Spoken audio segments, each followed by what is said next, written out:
The world ends not with silence, but with noise.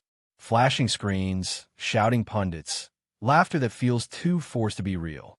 Don't Look Up, 2021, opens in the hum of ordinary routine, a soundless doom humming beneath daily life, and it builds into a scream that somehow still can't be heard. The first images feel almost serene, a woman in a lab coat, bent over her telescope, catching sight of something beautiful, distant, harmless. But beauty in this story is only disguise. What she's really seeing is the beginning of the end, a comet, vast and ancient, hurtling toward Earth with a certainty that makes every human reaction around it feel absurd. Welcome, thinkers, watchers, wanderers, those who still believe cinema can hold a mirror to the world and make us flinch. This is not a story about space or science or disaster. It's about the human heart when faced with extinction and the strange comedy of denial that follows. In this exploration, we won't treat it as spectacle, but as reflection, as satire, so painfully accurate it stops being funny halfway through. So take a breath. The air might feel heavy here. It begins with a discovery. A graduate student and her mentor, late at night, track a bright point through a telescope, its curve defying their equations. They laugh, at first, because discovery is supposed to be joy. But as numbers settle and formulas repeat, the laughter dies. What they found isn't wonder, it's apocalypse. The comet is on a collision course with Earth. Its arrival is certain, its timing exact. 6 months and 14 days. The rest is silence, or should be. But the world they bring this news to is incapable of silence.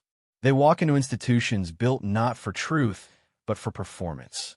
They sit in rooms where catastrophe must first be translated into entertainment. Their warnings become punchlines. The scientist, awkward and unpolished, stammers through television interviews while talk show hosts nod brightly and pivot to celebrity gossip. A comet is coming, she says, her eyes raw, her hands shaking. The host smiles. Will it hit my ex's house first? Laughter, applause, commercial break. The world keeps turning. The film, in its early rhythm, feels like panic muffled by laughter. The camera moves like a nervous witness, cutting through crowds, mirrors, phones, billboards, everything reflecting itself back into static. It's not the comet that frightens us. It's how quickly we adjust to knowing it's there. Politicians run calculations not for trajectory, but for approval ratings. Corporations salivate at the thought of rare minerals trapped inside the comet's core. The apocalypse becomes a market trend. Death is postponed for profit. The two scientists, who once spoke the same language of logic and awe, begin to diverge. The student, once cautious, turns furious, her voice cracking through the static like a warning no one wants to hear. The mentor retreats inward, trying to reason with chaos, to keep dignity intact. Both become symbols, one of rage, the other of exhaustion. The news networks turn them into memes, the internet mocks their sincerity, and somewhere amid the noise, the truth becomes just another opinion. The satire sharpens with each frame. The president, sleek and smiling, treats the comet as a political inconvenience, a headline to be managed, a spectacle to be repackaged.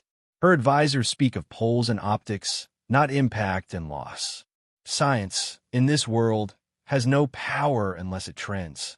The scientists beg for attention, but attention itself has become meaningless, fragmented into likes, retweets, hashtags that vanish by morning. The apocalypse isn't a sudden event, it's a slow scrolling feed. And yet, amid all the absurdity, there are moments of piercing humanity. The scientist's quiet breakdown in a hotel room, his face half lit by the glow of the television, playing his own humiliation. The student's eyes reflecting fire as protests burn around her, people shouting both for and against survival. The world divides into believers and deniers, but their arguments sound the same. Everyone shouting, no one listening. The film captures that noise perfectly. The terror of a society too distracted to feel fear. As months slip away, the absurd turns tragic. Plans are made to destroy the comet, but greed infects everything. The mission is hijacked by a billionaire tech visionary, a man whose smile is as rehearsed as his empathy. He speaks in the calm language of innovation, promising salvation through algorithms and extraction. He doesn't want to stop the comet. He wants to mine it. It's a joke so large it stops being funny. The world listens because he offers comfort, not truth. By now, satire has turned into prophecy. Every scene feels too familiar to dismiss. We watch as civilization negotiates its own death, bargaining for convenience in the face of annihilation. There's a press conference, a rocket launch, a collective delusion. The world cheers as failure unfolds. When the mission collapses, the news anchors spin it as a moment of global unity. The comedy curdles into despair. And yet, the film never loses its pulse of dark humor. The writing slices through the chaos with precision, showing that laughter is our last defense against comprehension. The characters cling to irony because sincerity has no place in the apocalypse. The scientist, once mocked for his awkwardness, becomes a reluctant symbol of reason, while the student, stripped of her rage, finds strange peace in knowing she was right. Their reconciliation, quiet, unheroic, deeply human, feels like the film's true heart. The final act unfolds with a stillness that feels biblical. The comet grows visible in the night sky, beautiful and terrible. The world's noise finally falters, not out of understanding, but exhaustion. People throw parties, post final selfies, light candles, sing. Denial becomes ritual. Don't look up, they say, a slogan, a prayer, an order. The film's title reveals its cruelty, an entire species choosing blindness over awe. And then, the moment of impact. There's no spectacle, no slow-motion explosion, no sentimental montage. Just light, a soundless, consuming light that erases everything. The laughter, the denial, the endless chatter. The camera lingers on faces, a dinner table, a hand reaching for another, a trembling smile. The scientists and their loved ones share one last meal, their small talk tender and absurdly normal. We really did have everything, didn't we? One of them whispers. It's not irony anymore, it's truth. The final seconds stretch like eternity. The light grows, the screen trembles, and for a heartbeat, everything is still. When the darkness returns, it feels honest, no longer something to fear but something earned. The apocalypse, for all its satire, becomes strangely intimate. It isn't about punishment or warning. It's about the quiet grace of acceptance, the recognition that even in our failure, there was love, there was beauty, there was time. Don't Look Up doesn't end. It concludes like a laugh, turning into a sob. It leaves us staring into the silence it predicted, haunted not by what we saw, but by how familiar it all felt. It reminds us that our world's loudest tragedies begin with whispers, and that denial, more than any comet, is what truly destroys us. It's not a story about the end of the world. It's a confession about how we already live like it ended long ago. It begins with wonder disguised as terror, a discovery too vast for language. A young astrophysics student leans over a telescope, eyes wide, breath caught somewhere between awe and disbelief. Her mentor, weary but kind, peers over her shoulder, and for a fleeting second, they share something sacred, the birth of knowledge. Then numbers replace wonder. Coordinates, trajectories, impact predictions. What begins as beauty turns to certainty. The comet is real, it's huge, and it's coming straight for Earth. That realization should have been the turning point, a moment for humanity to pause, to rally, to awaken. But the film, in its cruel honesty, knows better. When the scientists deliver their findings, the institutions meant to save us are already infected by irony. Bureaucracy reduces catastrophe into presentation. Meetings feel like auditions. The room glows with screens instead of urgency. The air hums with distraction. The president listens with a smile too wide to be genuine. Her advisors scrolling through phones while lives hang in orbit. Let's sit tight and assess, she says. It's not a decision. It's a delay disguised as composure. The scientists leave the meeting carrying the unbearable truth that logic has no place in power. What follows feels like slow-motion collapse wrapped in satire, so sharp it cuts before you laugh. They reach out to the media, hoping truth will find a voice there, but the talk shows treat the apocalypse like a celebrity scandal. The hosts beam under studio lights, asking how they feel about the comet, as if emotion could soften extinction. When the student snaps, shouting the truth to an audience that only hears performance, the room breaks into applause. The clip goes viral. The world laughs. Each scene unfolds with a rhythm that mimics our reality. Outrage, distraction, trending hashtags, fatigue.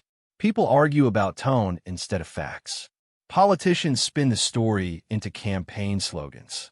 The tech billionaire enters like a prophet wrapped in pastel, clothing, and eerie calm.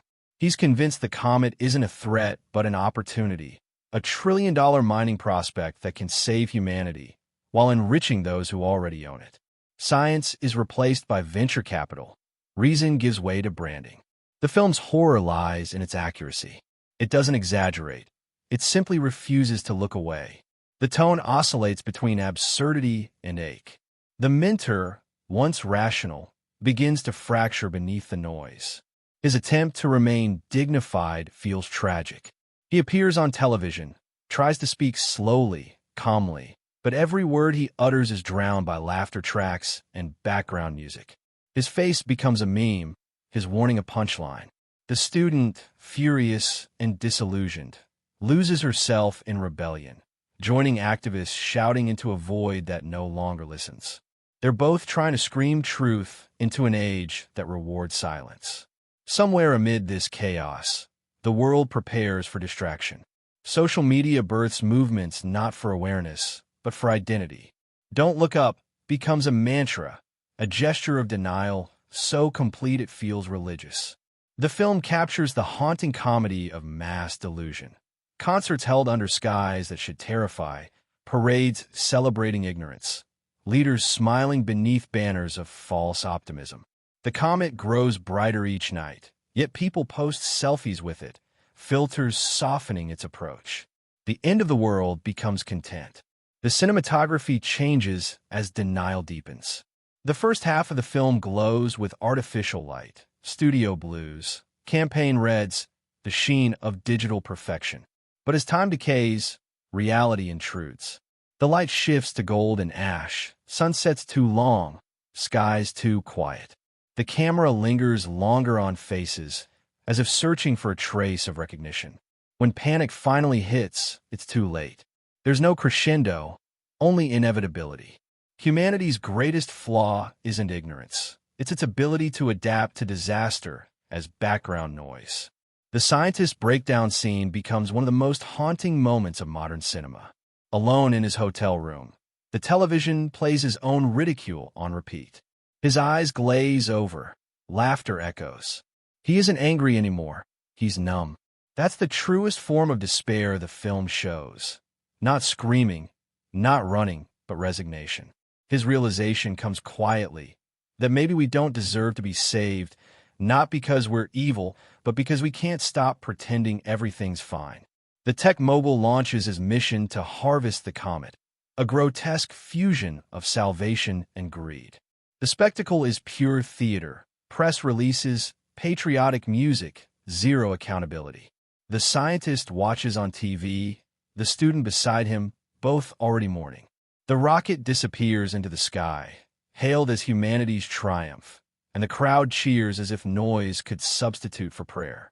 The broadcast cuts to commercials before the mission even fails. When it does, the reaction is instant amnesia. The world shifts the blame, rebrands the failure as hope, and waits for new distractions. That's the film's cruelest irony. We're experts at moving on from our own extinction. The satire stops being funny somewhere in the third act when you realize it's no longer parody. It's prophecy. The last 30 minutes are cinematic stillness. The noises run out. The scientists return home, tired, calm, and strangely gentle. They gather around a dinner table with loved ones, sharing food, laughter, fragments of peace. There's a tremor in their voices, but not fear. It's acceptance. We really did have everything. The mentor whispers, and the words land like prayer. Outside, the comet burns across the sky, light swallowing the clouds. The editing slows, time stretches. Every flicker of firelight on their faces feels like memory already fading. The final montage carries no spectacle, no heroic music, no slow-motion salvation. Just the sound of dishes clinking, of someone quietly crying, of love surviving seconds before annihilation. Then comes the light, white, endless, consuming. For a moment, it feels holy. Then silence. And somewhere, far away, on another planet centuries later, an echo of humanity stumbles from cryosleep. Naked, bewildered, surrounded by beauty they can't comprehend. The irony is cosmic. Survival achieved without evolution. They look at a creature approaching and smile, as if the universe might have forgiven them. It hasn't. The film ends not in darkness, but in absurdity, reminding us that laughter is the last instinct of the doomed. Don't Look Up isn't about a comet. It's about us, our genius for denial, our addiction to distraction, our refusal to see the fire even when it fills the sky. Its message is neither despair nor hope. It's a mirror held too close. It doesn't tell us the world will end. It tells us we already live like it has. They are not heroes. They are people who discover too much, too soon, and are punished for telling the truth. In a quieter film, their lives might have been triumphs of reason. Here, they are warnings that reason alone cannot save anyone. The scientist and his student stand at the center of the storm not as saviors, but as witnesses, watching a species collapse under the weight of its own vanity. Each of them becomes a reflection of how we react when confronted with certainty. One clings to logic, the other to fury, both learning that neither can stop the noise. He is the image of weary intelligence, middle-aged, meticulous, and quietly fragile. His brilliance has always been tempered by humility. He wants discovery, not fame. When he first sees the comet's trajectory, there's a flicker of awe in his eyes, almost reverence, before fear takes its place. His tragedy is not that he's ignored, but that he keeps believing people will eventually listen. His voice, soft and reasoned, becomes an anchor in a world addicted to shouting. Yet that calmness isolates him. The more chaos rises, the more he fades into the background, a ghost of integrity haunting a culture that no longer values it. She, the student, is raw energy, brilliant, impatient, burning from the inside out. Her discovery should have defined her life, but instead it devours her. At first, she mirrors her mentor's restraint, but the absurdity of denial breaks her open. When she shouts on live television, when her face twists in disbelief at the laughter of others, she stops being a character and becomes something more primal. Conscience stripped bare. The anger that consumes her is not arrogance, but heartbreak. The fury of someone who still believes truth should matter. Their relationship, tender and unspoken, evolves into something closer to companionship than mentorship. They're bound by knowledge and the isolation it brings. As the world ridicules them, they drift apart, not out of conflict but exhaustion. He tries to survive within the system. She abandons it. He becomes the quiet voice of science co-opted by power. She becomes the screaming symbol of rebellion, the meme, the myth. Together, they embody the dual nature of truth, one side reason, the other emotion. Both necessary, both powerless. Around them orbit characters who are not villains so much as archetypes of collective blindness. The president, smooth and smiling, represents the ease of indifference. She isn't evil, she's distracted. Her ambition has outgrown morality, her language stripped of sincerity. When she says, "Don't look up," it's not cruelty, it's fear disguised as leadership. She becomes the face of a culture terrified of feeling powerless. Her son, her campaign manager, is the logical offspring of this world. Shallow, sarcastic, untouchable. His laughter is his armor, his arrogance, his oxygen. He doesn't deny the comet because he disbelieves it, but because he can't imagine anything that doesn't revolve around him. He's not a monster, just a product of apathy, so deep it feels like confidence. Then there's the tech billionaire, the strange prophet of progress. His presence shifts the film's tone from satire to something eerily spiritual. He speaks softly, like a man certain he has transcended emotion, but his eyes betray emptiness. He doesn't see the comet as destruction, but as opportunity, a new market to colonize. His optimism is terrifying because it's sincere. He believes technology can outwit nature, that profit can coexist with apocalypse. He embodies the modern faith that data can redeem us. His downfall, like everyone else's, is not malice but belief. The talk show hosts, eternally cheerful, represent the weaponization of positivity.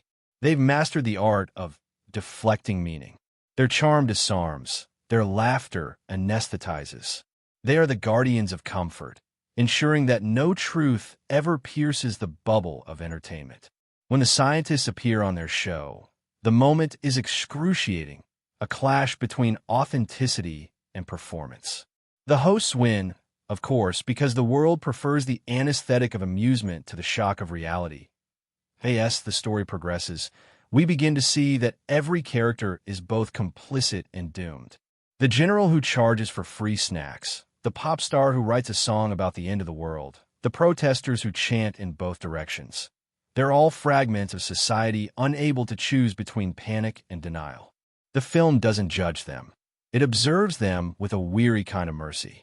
When the scientist begins his brief, disastrous affair with the television host, it isn't lust, it's escape. For a moment, he steps into the comfort of spectacle, letting himself be adored, simplified, consumed. He tastes the ease of ignorance, and it repulses him. His wife's forgiveness later, offered quietly over a dinner that feels more like absolution than reunion, becomes one of the story's few redemptions. She doesn't understand his choices, but she understands his despair. Their reconciliation is small, domestic, and perfect, two people clinging to grace as the world collapses around them. The student's arc follows a different path. Rejected by the media, caricatured by strangers, she disappears for a while, only to re-emerge among those who refuse to stop looking up. Her voice, once academic, becomes prophetic. She stops trying to argue and starts to feel. Her love story, unexpected, tender, grounded in shared disbelief, gives her something real in a world addicted to illusion. It's not romance in the conventional sense. It's survival through intimacy. Together, they find peace in knowing they were right, and in the small comfort of being seen. By the time the comet burns visibly in the sky, every character stands exposed. The president flees, clutching her future in cryogenic pods. The billionaire follows, still smiling. The talk show hosts broadcast until the last possible second, their tone unchanged, their laughter trembling. And the scientists, the only ones who ever truly understood, return home. The final dinner scene strips everything away. Politics, irony, even science. What remains is humanity in its simplest form. People holding hands, whispering gratitude. Each character, even the monstrous ones, finds a flicker of truth in the end. The president's fear, the host's regret, the billionaire's wonder, all are brief, almost invisible. But they exist. That's what makes the film more tragedy than satire.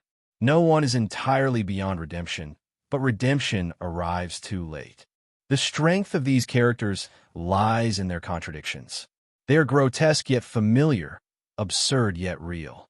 The scientists embody intellect and futility, the politicians cowardice and pragmatism, the billionaires faith and delusion.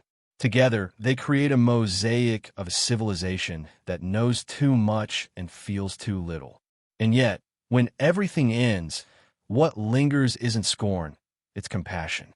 The film refuses to let us despise these people because we recognize them. Their flaws are ours. Distraction, self-importance, the comfort of pretending not to know. That's what gives the characters depth beyond parody. They are not villains in a disaster movie. They are us, caught in the quiet tragedy of being human, aware enough to see the fire coming, too frightened to look at it. Strangeness always seeps through productions that try to hold a mirror too close to the world, and this one was no exception.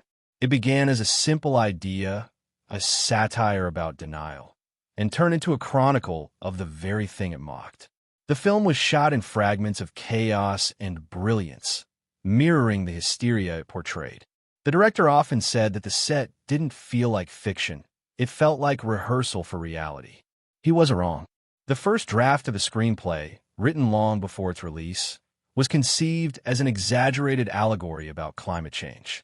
Yet by the time production began, the world outside had shifted. Satire had caught up with truth.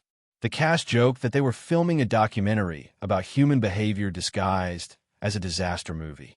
Every day's news headlines seemed to echo a scene they'd shot the day before.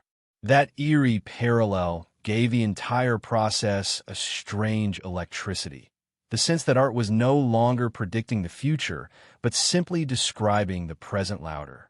Casting was its own miniature experiment in tone. The director wanted faces that could carry both gravity and absurdity, people we could believe as leaders, scientists, or fools all at once. When the lead actor, known for intensity, stepped into the role of the scientist, he insisted on grounding the character not in arrogance, but vulnerability. He played him as a man trapped between intellect and impotence, a mind screaming into a void.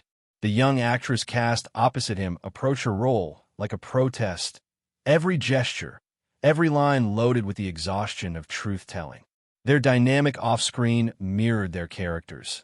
She restless, impulsive, he cautious, methodical. The director let their natural friction shape the film's rhythm. The political scenes required a different kind of energy. The actress playing the president arrived on set with a swagger so biting that even the crew found themselves intimidated. She improvised lines, inserted pauses that undercut sincerity, and reshaped entire moments with a single raised eyebrow. Her performance became a study in modern leadership, an armor of confidence worn over panic. In early screenings, audiences laughed at her brazenness. Months later, they stopped laughing. Filming began in late autumn, under the weight of pandemic protocols and global anxiety. The crew described the set as a world within a world. Masks, temperature checks, constant uncertainty. The director leaned into the tension, telling everyone that the claustrophobia they felt was useful. The film's sense of chaos was built from genuine fatigue. The news cycle outside seemed to compete with the script's absurdity. Actors confessed that at times they forgot what was satire and what was reality. The newsroom sequences were filmed in a real broadcast studio. The director instructed the talk show hosts to play themselves, turning the scenes into controlled improvisations. Their laughter, the interruptions, the faux empathy, all unscripted. The host chemistry was so natural it made the satire invisible. The scene became real-time, disguised as fiction. During one take, the actress playing the student actually broke down, unable to distinguish her character's frustration from her own. The silence that followed stayed in the film, uncut. The comet itself, ironically, was the least complicated element to create. The visual effects team crafted it from real, astronomical data, rendering it with frightening realism. But the director avoided showing it too early. He wanted the audience to forget it existed, to focus on the people pretending it didn't. The comet appears in glimpses, a streak across the sky, a reflection in glass, a growing light no one dares acknowledge. When it finally dominates the frame, it feels less like spectacle than confession. The film's tonal tightrope, balancing satire and sorrow, was the product of meticulous editing. The first assembly ran over 3 hours and leaned heavily into absurdity. Test audiences laughed, but the director wasn't satisfied. He cut entire comedic scenes, allowing moments of silence to interrupt the noise. He wanted discomfort, not relief. The result was a rhythm that mirrored the modern attention span. Hysteria followed by emptiness. Every cut felt like a new form of distraction. The dinner scene near the end was shot in a single day with minimal direction. The cast sat around a real table, food cooling as they improvised dialogue about ordinary life. The camera operators moved quietly around them, like mourners filming memory. When the older scientist says, "We really did have everything, didn't we?" the line wasn't rehearsed. It emerged spontaneously. The pause afterward, the collective stillness, was real. The director called it the only honest silence we earned. Offset, the film's themes haunted the crew. The production wrapped under skies choked with wildfire smoke, the air tinted orange. The comet's glow had been replaced by real haze. When the cast reunited for post-production months later, the world had shifted again. The jokes felt sharper, the satire less safe. The film's message, once absurd, now felt prophetic. During sound mixing, the director muted one track, the background noise of chatter, to heighten the silence that followed the final explosion. He said the quiet should feel like guilt. The press tour became its own echo of the story. Interviewers asked the same questions the film mocked. Was this meant to be political? Do you think audiences will take it seriously? The cast answered with the same weary irony as their characters. The film's release, streaming into living rooms rather than theaters, turned its ending into something personal. The comet no longer destroyed the world. It illuminated it. Behind the scenes, a quieter narrative lingered. The scientists who consulted on the film, real astronomers and climate experts, spoke later about the surreal feeling of seeing their warnings turned into satire. One of them said, "It was strange to watch fiction show us what truth looks like when no one's listening." In post-production, the director added the final scene, a small, absurd epilogue on another planet. The crew debated whether it was too cynical, but he insisted it was necessary. "We can't end in peace," he said. "We have to end in repetition."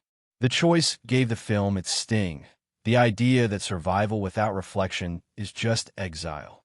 When the film premiered, reactions split exactly as the story predicted. Some laughed, some raged, some looked away. The irony wasn't lost on anyone involved.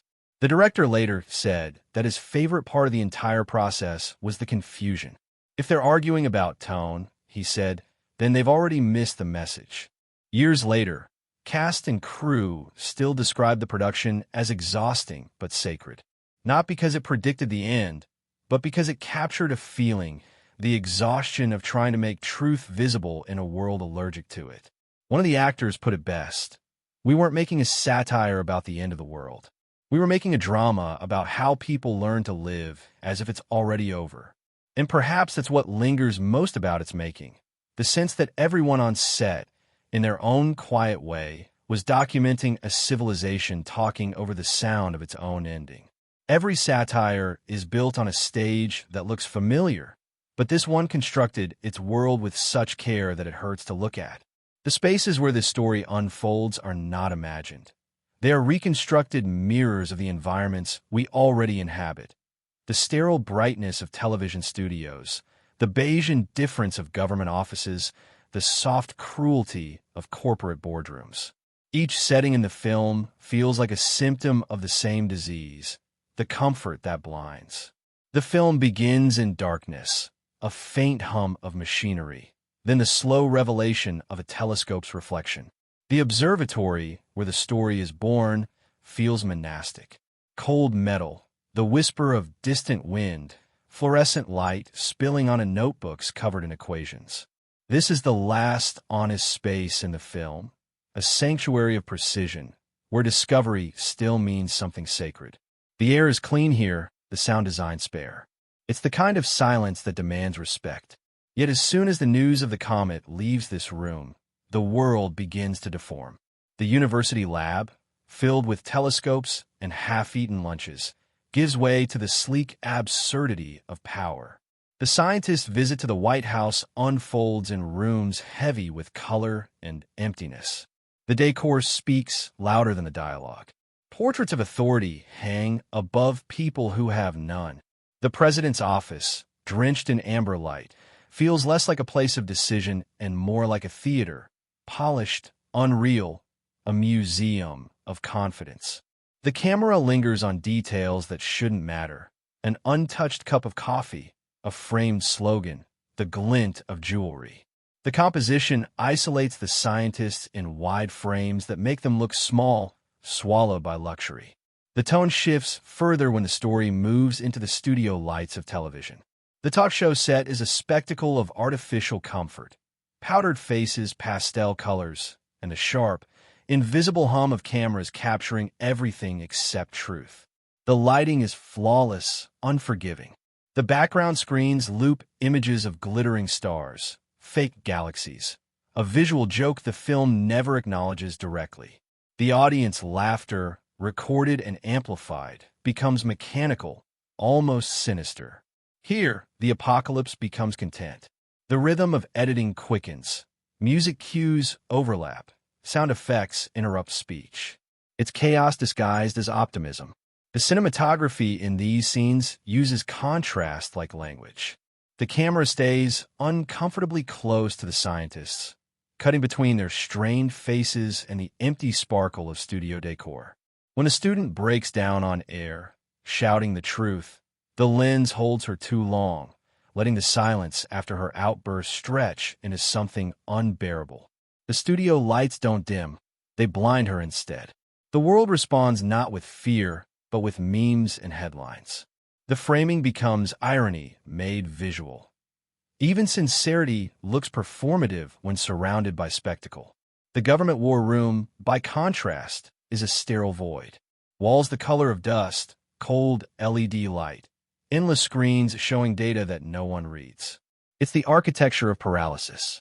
The table, huge and circular, turns every conversation into orbit. The scientists, seated too far from the president, look like satellites doomed to drift. When decisions are made, they sound rehearsed. The room is designed for talking, not listening. Then comes the world outside, the streets, the protests, the billboards. The art direction turns the familiar into parody. Posters bearing the slogan, "Don't look up," plastered over crumbling cities. Drone shots of crowds holding signs, their slogans contradictory and meaningless.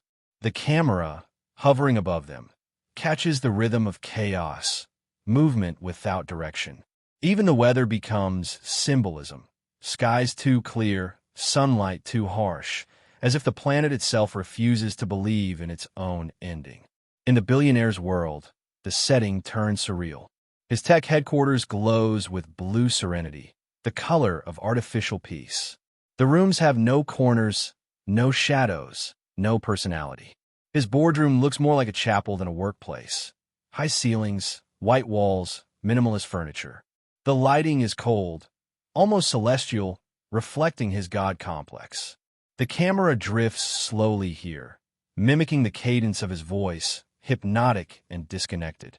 It's as if the air itself has been sterilized of doubt. When he speaks about the beauty of opportunity, the reflection of the comet flickers faintly on the glass wall behind him, a ghost of consequence haunting innovation. The film's visual language shifts again when panic finally blooms. The crowds that once laughed begin to scream. The streets once filled with phones raised for selfies are now littered with them, screens still glowing. The cinematography loses its control. The steady frames replaced by frantic motion, handheld shots, and overlapping sounds. The editing collapses chronology. Sirens mix with talk show laughter, news feeds blur into chaos. The soundtrack, once ironic, dissolves into heartbeat percussion. The world is ending not with a roar, but with static. And then abruptly calm. The scientist's final refuge is a small suburban home. After all the sterile glass and artificial light, this setting feels warm, dim, human. The camera no longer moves restlessly, it breathes. The dinner table, imperfectly set, becomes the film's altar. Light flickers across familiar objects, ceramic plates, a half-empty bottle, an old radio humming softly. The mise-en-scene is quiet, almost reverent. The chaos of the world outside fades into a low rumble, as if the universe has stepped back to let them finish their conversation. The cinematography in this final sequence abandons satire for sincerity. The close-ups are unembellished. The light is golden and mortal. We see trembling hands, soft smiles, the faint shimmer of tears that aren't dramatic but inevitable. The camera circles the table slowly, deliberately, capturing not performance but existence. The soundtrack is a single, fragile melody. Piano notes spaced apart like heartbeats. The frame lingers as they speak about ordinary things: love, coffee, the taste of pie. The apocalypse becomes background noise to the miracle of small talk. When the comet finally appears, the visual shift is staggering. The color palette cools again: blue fire, silver clouds, white lights spilling into rooms.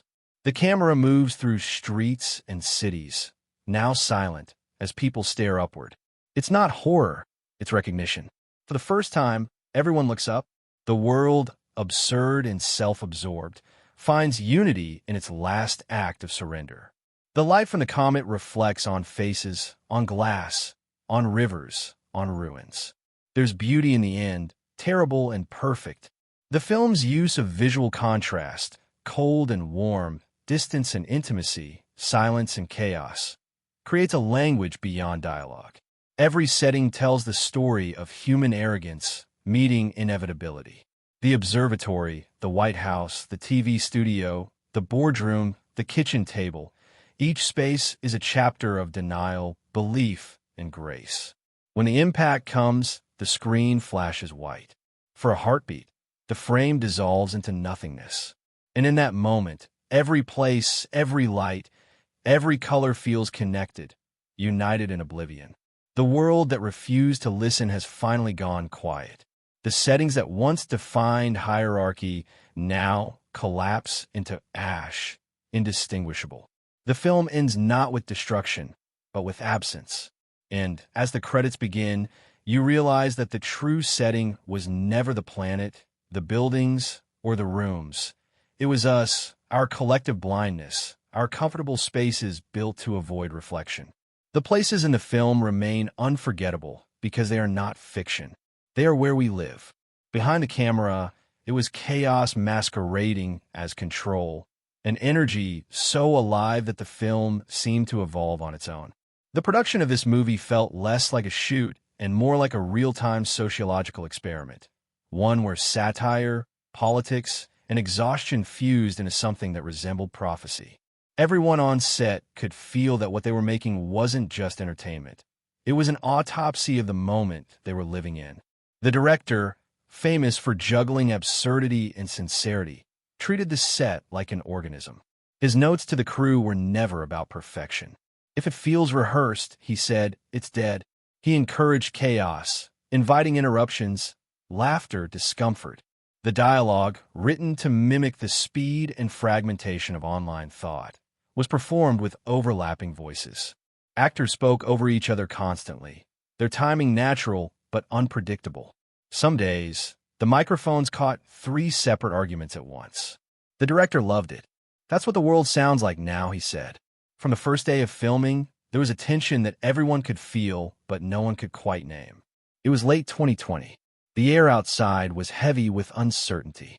The crew shot scenes about misinformation while news headlines outside the studio echoed the same themes. Even the weather seemed complicit: gray skies, smoke from distant fires, a haze that hung over everything like a metaphor too obvious to ignore. A production assistant later said, "We were filming the end of the world while it was happening in slow motion." The lead actor approached his role with almost monastic seriousness. He arrived on set early, sitting alone at his desk, muttering lines under his breath until they sounded like thoughts instead of dialogue. He carried himself with an awkward stiffness that mirrored the character's perpetual unease. Between takes, he scribbled notes on paper, rewriting small pieces of his monologue to match his own exhaustion. When the camera rolled, his performance wasn't theatrical. It was lived. The trembling in his hands, the cracked voice during interviews, all real fatigue, not acting. The actress playing the student, in contrast, attacked her role like an explosion. Her energy was relentless, her tone sharp and immediate. The crew often said she didn't play her character, she channeled her. When she screamed on live television in the film, the reaction of the extras, some shocked, some laughing, wasn't rehearsed. It was raw confusion. The director refused to call cut, letting the silence afterward stretch far beyond comfort. That silence stayed in the final edit. The political sequences were choreographed with a kind of grim precision. The set for the Oval Office was constructed slightly smaller than life size, designed to make the camera angles subtly claustrophobic. The actors joked that the room felt too tight for truth. The actress portraying the president insisted on rehearsing in full costume. Heels, tailored suit, jewelry, believing that the weight of appearance was central to power. During takes, she improvised lines, mixing real political catchphrases with new ones written to sound plausible. The improvisation worked so well that the editors later had to double-check which lines were scripted. The talk show set was pure artifice, gleaming lights, pastel backgrounds, canned laughter. The director kept the studio audience laughing through real stand-up routines performed between takes, so that when the scientists appeared and pleaded their case, the laughter felt genuine and cruel. The moment when the host smiles and says, "Let's keep it light," was an unscripted response to the actress's visible frustration. The line stuck, and it became the perfect accidental summary of the entire movie. The billionaire sequences were shot in an actual tech campus, its glass walls and manicured stillness eerily sterile. The actor playing him wore microphones that picked up every soft breath, every whisper, every half-swallowed word. The sound team captured the subtle echo of the room, turning his voice into something ethereal, almost inhuman. The director described it as the sound of comfort selling itself. The actor moved like a man underwater, slow, precise, deliberate. He based his performance on interviews with real CEOs, studying the pauses between their words more than the words themselves. The comet's appearance, though heavily digital, was treated like a living presence on set. The visual effects team rendered it as a continuous evolution, its surface fracturing, its light pulsing irregularly, as though it were breathing. The actors often performed with nothing but a pinpoint of light in the distance, reacting to a horror they couldn't see. To help them, the director played an unsettling low-frequency sound on set, inaudible to most but felt as vibration. It made the room tremble. "That's the sound of inevitability," he told them. Editing became the true battlefield. The raw footage was chaotic, sprawling, alive with overlapping tones. The director and editor spent months sculpting rhythm from noise. Early cuts leaned too heavily into comedy. Later versions drowned in despair. The final cut found its equilibrium in discomfort, a laughter that tastes of dread. The editor described the process as building a scream that doesn't break. Music, too, became part of the film's nervous system. The composer wrote themes built on repetition, motifs that looped and decayed. Melodies began confidently, then fell apart mid-phrase. In one sequence, the score blends seamlessly with the sound of talk show applause, making it impossible to tell where celebration ends and panic begins. The composer said he wanted the soundtrack to sound like the internet, endless noise pretending to be harmony. The dinner scene, filmed late in production, carried an energy everyone could feel. The crew dimmed the lights, and the actors were told to speak softly, as if they were trying not to wake someone in another room. No marks, no blocking, no second takes. The dialogue flowed like conversation at the end of a long day. Unscripted, imperfect, human. The silence that followed the final toast was so profound that no one moved for almost a minute. The director whispered, "That's it," and the crew exhaled as if released from a spell. The final days of shooting brought exhaustion and strange joy. Outside, headlines mirrored the film's plot so closely that some crew members joked about changing the ending. The director refused. "We're not here to comfort," he said. "We're here to remember." When the film premiered, it didn't divide audiences, it exposed them. Some called it too obvious, others too bleak. The cast watched reactions unfold online, their faces reflecting a mix of disbelief and déjà vu. They had lived this story twice, once in fiction, once in real time. The director said later that the only real special effect in the film was sincerity. You can fake anything on screen except exhaustion. The production of the film became its own metaphor for survival. A group of artists trying to make sense of a collapsing world while the world kept collapsing around them. There were no heroes on set, just people adapting, improvising, persisting. When it wrapped, someone scrawled a message on a whiteboard in the control room. "We made a movie about not listening. Please listen to this one." And perhaps that was the truest behind-the-scenes story of all, that the film's making was not an escape from reality, but a rehearsal for it. A group of people stood in the shadow of their own time and, for a few fleeting months, managed to say out loud what everyone else was too afraid to admit, that the world was ending and we couldn't stop laughing. Themes rise here like ash after impact, slowly, quietly, impossible to ignore.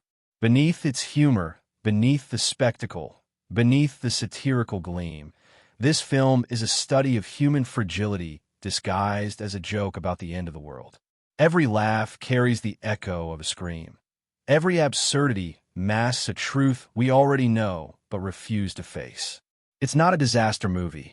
It's a sermon on distraction. The first theme, the film's spine, is denial. It isn't ignorance that kills this world. It's the collective decision not to look. Denial here isn't stubbornness. It's comfort. The people who refuse to believe in the comet's existence aren't villains. They're exhausted. They live in a culture that has trained them to distrust discomfort, to turn every warning into entertainment, every emergency into opinion. "Don't look up" becomes the perfect slogan, a commandment that replaces faith. It's a mirror of modern civilization, our ability to keep moving, scrolling, talking while the sky burns. The comet is truth itself, bright, simple, terrifying, and the human instinct isn't to face it, but to meme it. Parallel to denial is the film's obsession with noise, the sound of too many voices and no meaning left between them. Every frame hums with conversation that leads nowhere. Politicians talk, scientists plead, the media laughs, and through it all, no one listens. The film's editing mimics this collapse. Overlapping dialogue, fragmented pacing, sudden bursts of silence that feel like oxygen. The world here doesn't die from impact. It dies from interruption. Communication, once the tool of understanding, has turned into static. In that sense, the comet is almost merciful. It's the only thing that cuts through the noise. Another current running through the film is the corruption of wonder. Science, once sacred, has been commodified, sold to the highest bidder, rewritten to fit the algorithm of profit. The film scientists stand as relics of sincerity in a post-sincere age. They look upward and see eternity, but the world only asks how to monetize it. The billionaire's philosophy, extract value from extinction, isn't farce, it's prophecy.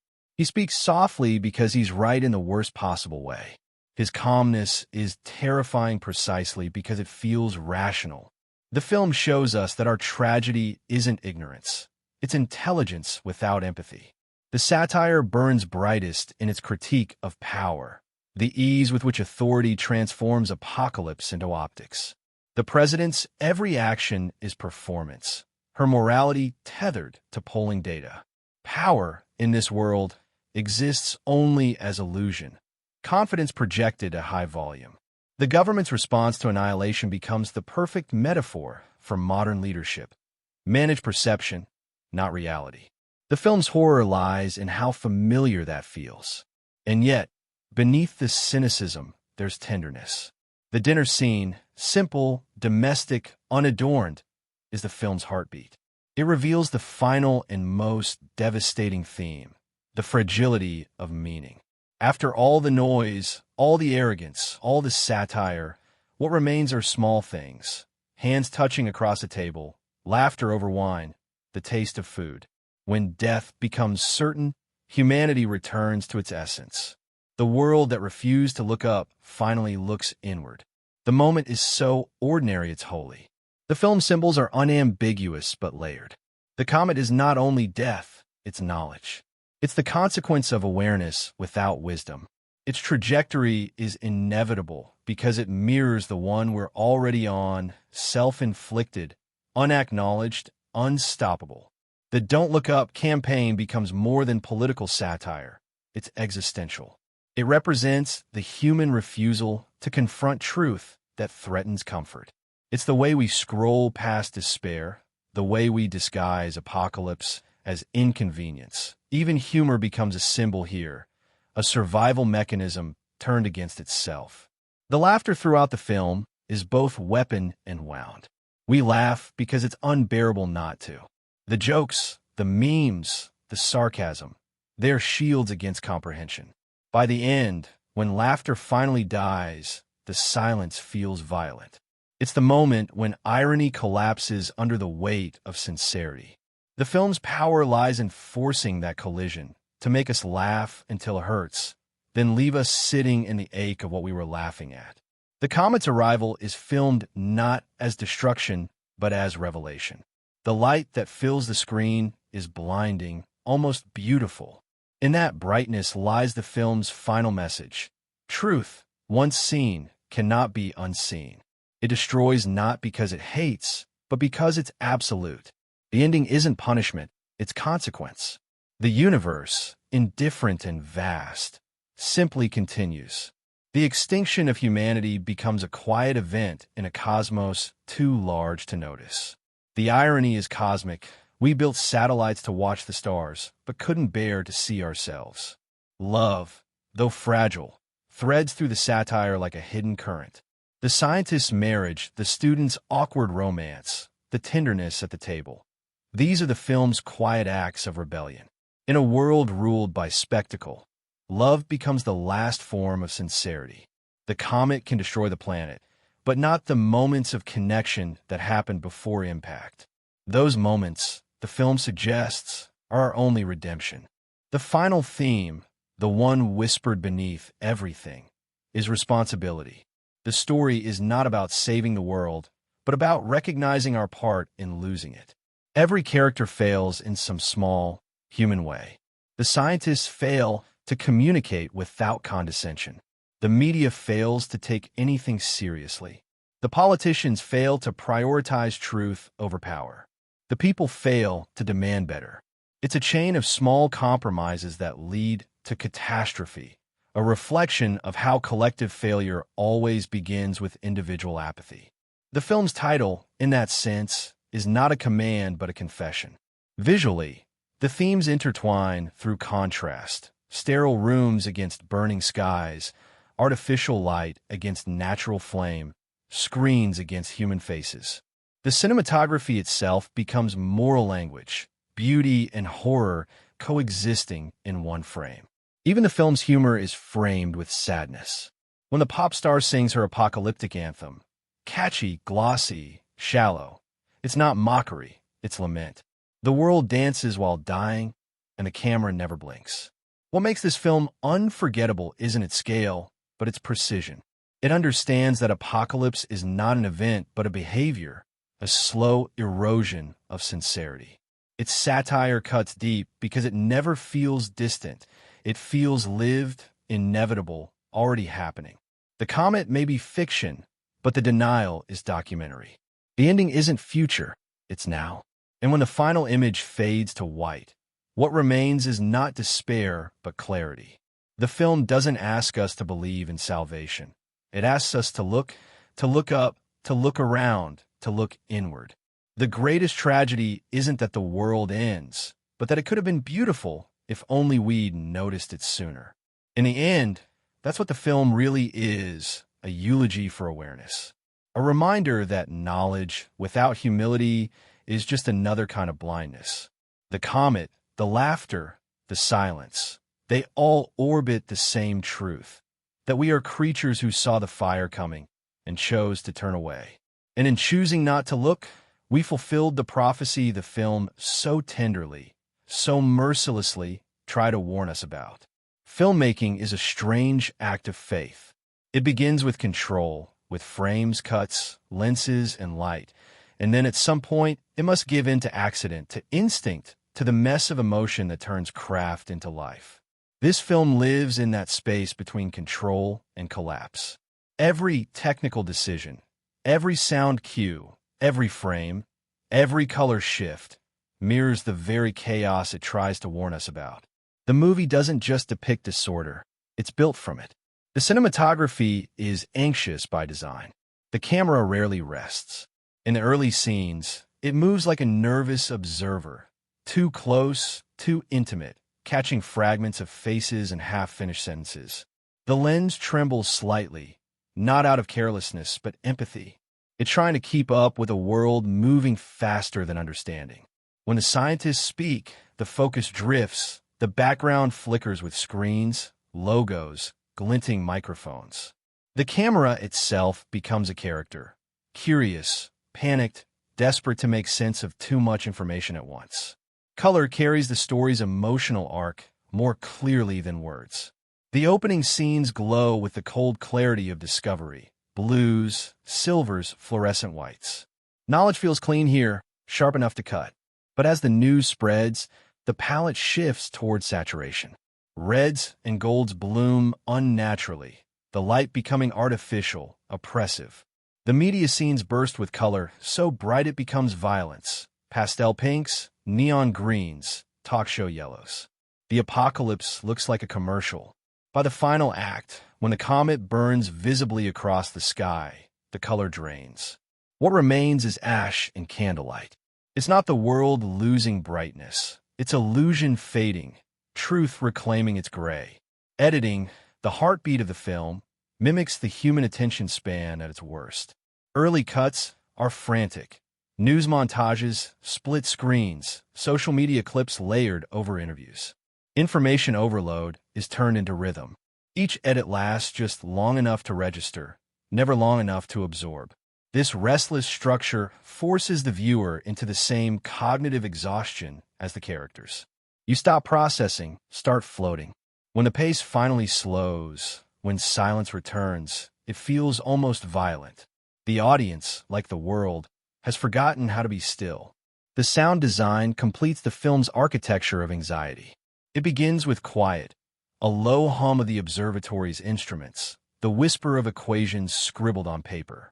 Then the world intrudes. Talk show laughter overlaps with ringing phones. Chants from protests blur into campaign speeches. The whine of drones bleeds into music. The noise never stops, even when scenes change. It seeps through walls, into dreams, into prayer.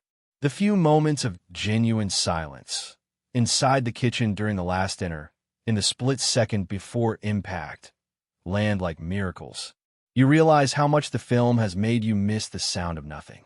Music plays a trick of its own.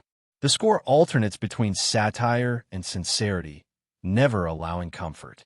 Orchestral swells parody, sentimentality, undercut by sudden electronic distortion.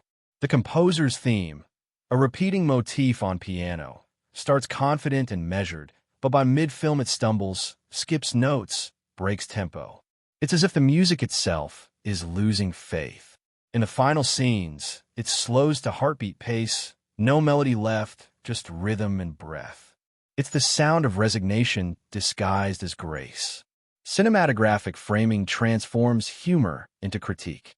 In scenes of political chaos, the camera sits too far back, letting absurdity play out without editorial comment.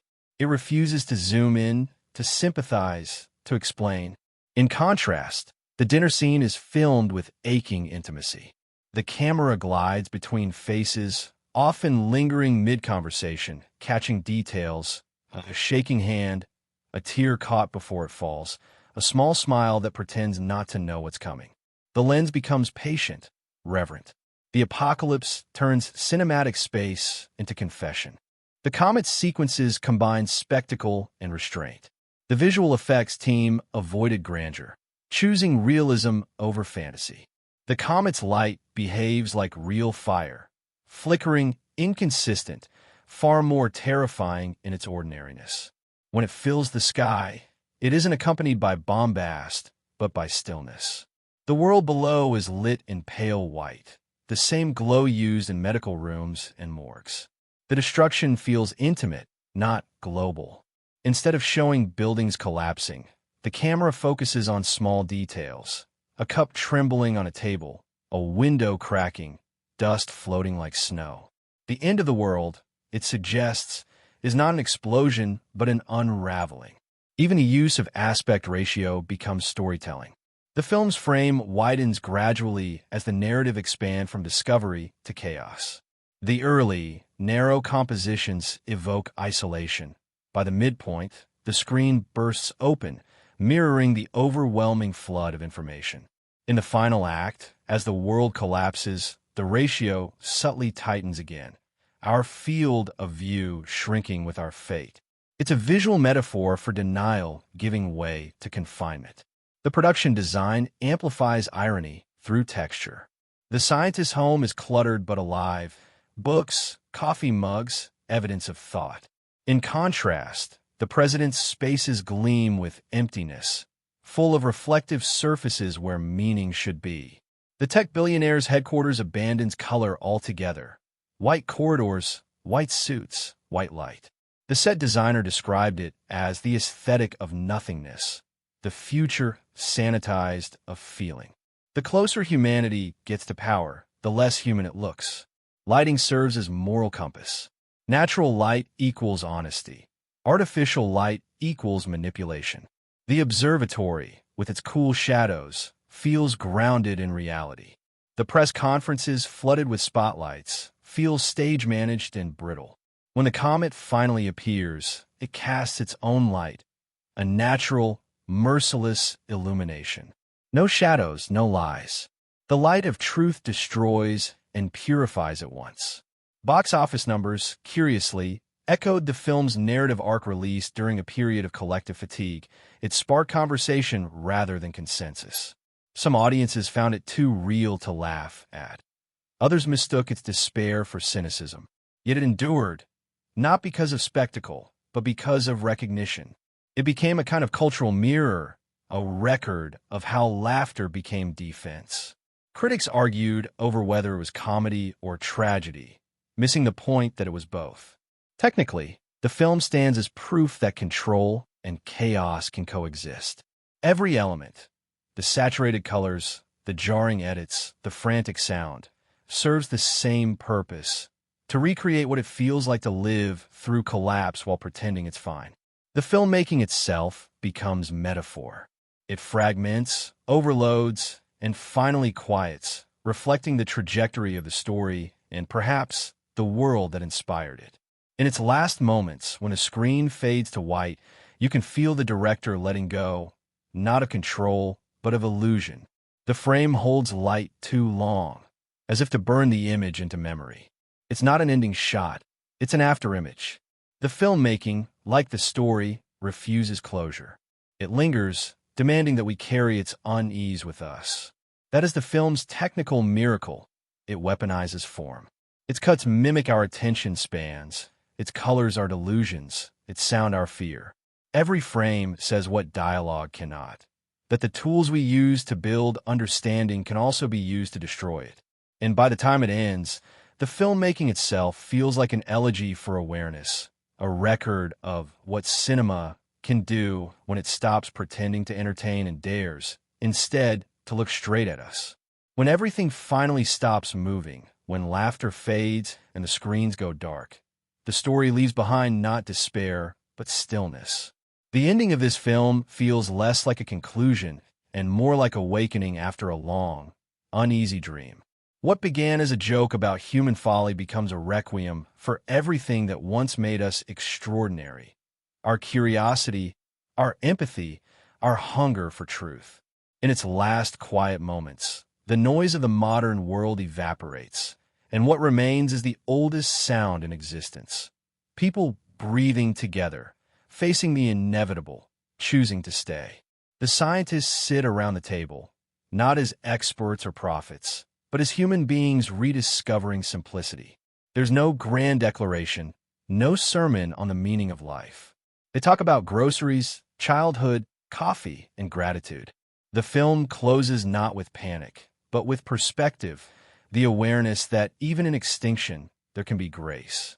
The comet, a streak of silver fire, becomes less a destroyer than a reminder of scale. How small we are, and how miraculous it was to exist at all. The cinematography softens here, light flickering like breath. Every frame feels like memory already fading. Faces are lit by candles, not screens. The editing slows to the rhythm of conversation, the kind that happens only between people who have stopped pretending. The soundtrack retreats to its barest bones, a quiet melody, a heartbeat of piano that feels less composed than discovered. For the first time in the entire film, there is no irony left. The world outside is ending, but inside, truth finally feels possible. The moment of impact arrives without spectacle. There's no explosion, no operatic destruction, just a flash that consumes the frame, a silence that expands until it feels like peace. For a heartbeat, the universe holds still. Then, darkness. Not an end, just absence. The sound of everything that mattered folding gently back into nothing. But the story doesn't let us rest there. In a cruelly beautiful epilogue, life continues elsewhere, on another planet, in another age. The survivors, perfectly preserved in their denial, step out into a paradise they don't understand. The irony is cosmic. Humanity has escaped destruction, only to bring the same blindness with it. They marvel at creatures they can't name, at a world they can't read. The circle closes. Adaptation without awareness becomes repetition. The satire reasserts itself, laughing softly through eternity.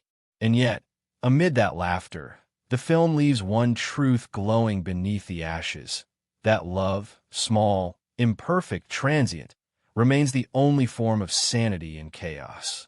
The dinner table, the shared meal, the touch of hands across time. These become the film's quiet theology. It doesn't promise salvation, it promises presence. That's the difference between tragedy and grace. When the mission collapses, the news anchors spin it as a moment of global unity. The comedy curdles into despair. And yet, the film never loses its pulse of dark humor. The writing slices through the chaos with precision, showing that laughter is our last defense against comprehension. The characters cling to irony because sincerity has no place in the apocalypse.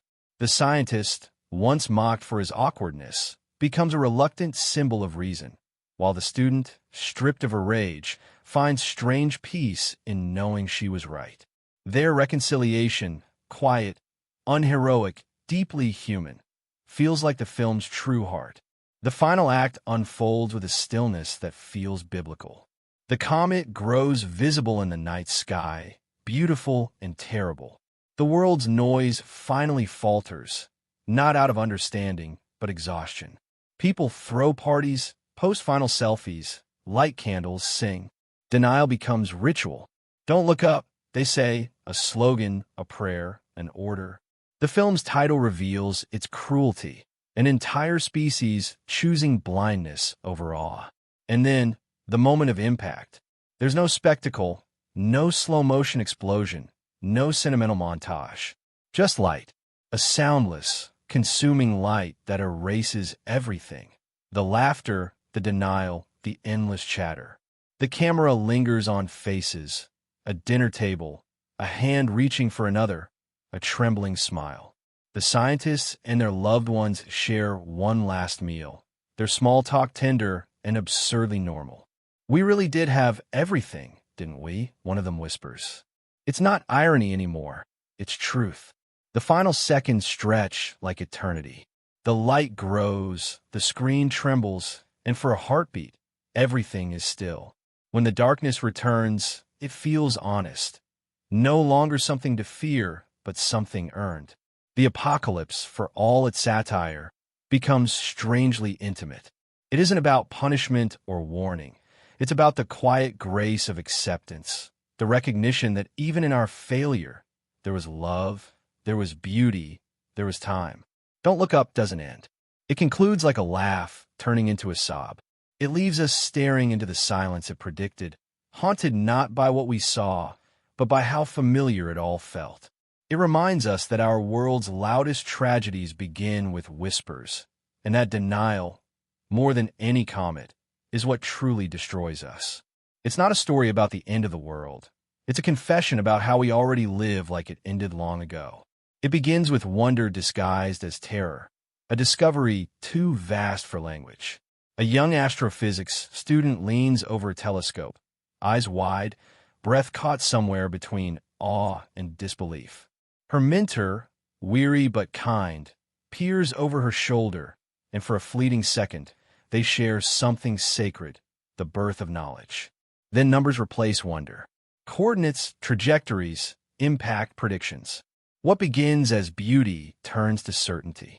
The comet is real, it's huge, and it's coming straight for Earth. That realization should have been the turning point, a moment for humanity to pause, to rally, to awaken. But the film, in its cruel honesty, knows better. When the scientists deliver their findings, the institutions meant to save us are already infected by irony. Bureaucracy reduces catastrophe into presentation. Meetings feel like auditions. The room glows with screens instead of urgency. The air hums with distraction. The president listens with a smile too wide to be genuine. Her advisors scrolling through phones while lives hang in orbit. Let's sit tight and assess, she says. It's not a decision. It's a delay disguised as composure. The scientists leave the meeting carrying the unbearable truth that logic has no place in power. What follows feels like slow-motion collapse, wrapped in satire, so sharp it cuts before you laugh. They reach out to the media, hoping truth will find a voice there, but the talk shows treat the apocalypse like a celebrity scandal. The hosts beam under studio lights, asking how they feel about the comet, as if emotion could soften extinction. When the student snaps, shouting the truth to an audience that only hears performance, the room breaks into applause. The clip goes viral. The world laughs. Each scene unfolds with a rhythm that mimics our reality. Outrage, distraction, trending hashtags, fatigue. People argue about tone instead of facts. Politicians spin the story into campaign slogans. The tech billionaire enters like a prophet wrapped in pastel, clothing, and eerie calm.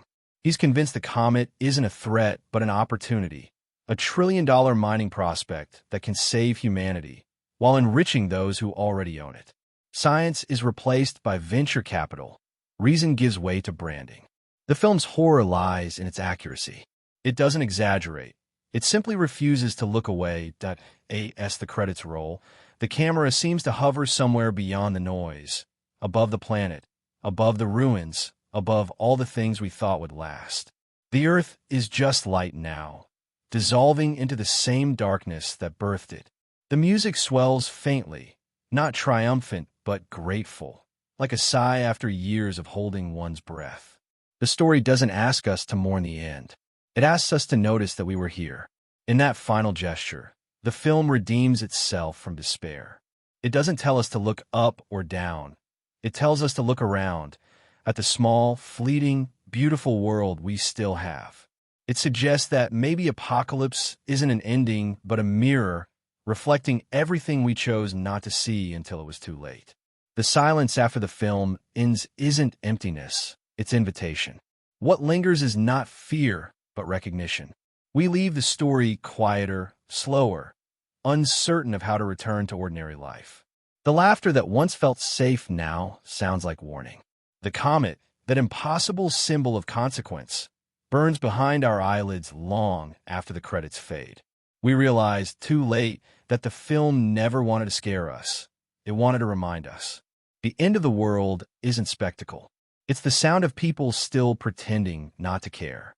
But for those few moments, around that table, beneath that sky, the film shows what it means to live anyway. To speak honestly, to forgive, to hold hands in the face of oblivion and say, we really did have everything. And for one heartbeat before the light, it's true. We did.